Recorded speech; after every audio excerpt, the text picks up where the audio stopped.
Hello guys, welcome to V channel. आज हम लोग सीखेंगे कि लास्ट लेयर पे जो क्रॉस बनाते हैं दो लेयर सॉल्व होने के बाद,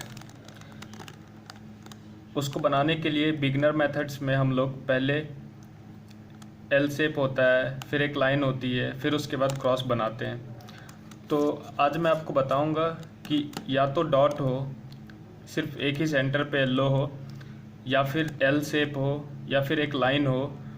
तो सभी केसेस में हम डायरेक्टली एक ही स्टेप में क्रॉस कैसे बनाएंगे।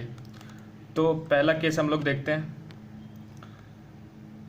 तो इस केस में मेरे पास सिर्फ एक डॉट है, एक ही येलो कलर है सेंटर पे। तो हम लोग क्रॉस डायरेक्टली कैसे बनाएंगे।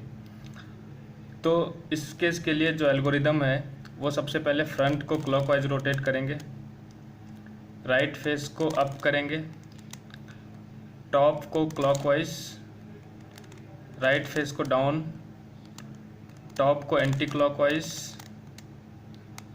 और फिर ये मिडिल वाले लेयर को जो है उसको क्लॉकवाइज रोटेट करना है, सिर्फ मिडिल वाले को। ठीक है। फिर उसके बाद सेम स्टेप करना है, फ्रंट को अप, टॉप को क्लॉकवाइज, फ्रंट को डाउन,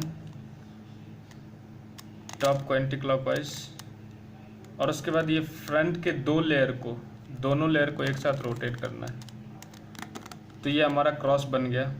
एक ही एल्गोरिदम हम लोग यूज़ किया और एक क्रॉस डायरेक्टली बना लिए। अब दूसरा केस देखते हैं। इस केस में हमारे पास एक एल है।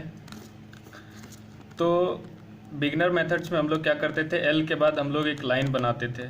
तो इस केस में देखेंगे कि एल के बाद डायरेक्टली हमको कैसे क्रॉस मिल जाएगा एक ही एल्गोरिदम यूज करके। तो इस केस में हम एल को इस तरीके से रखेंगे, एक एल का जो एज है वो हमसे दूर होना चाहिए और एक लेफ़्ट साइड होना चाहिए। तो इस तरीके से रख के हम लोग ये एल्गोरिदम करेंगे। फ्रंट को पहले क्लॉकवाइज रोटेट किए, उसके बाद साइड को ना करके हम लोग टॉप को करेंगे।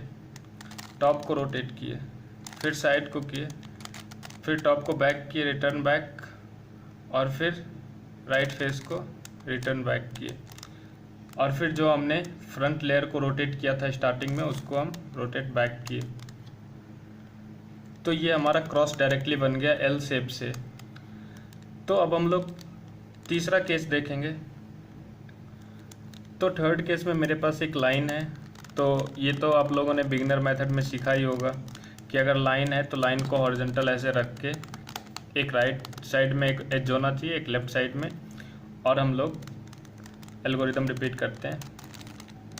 फ्रंट को रोटेट किए, फिर राइट को अप किए, टॉप को फिर क्लॉकवाइज, फिर राइट को अप किए थे तो अप डाउन करना है, टॉप को एंटी क्लॉकवाइज करना है, और फ्रंट को एंटी क्लॉकवाइज बैक करना है। तो ये हमारा क्रॉस बन गया।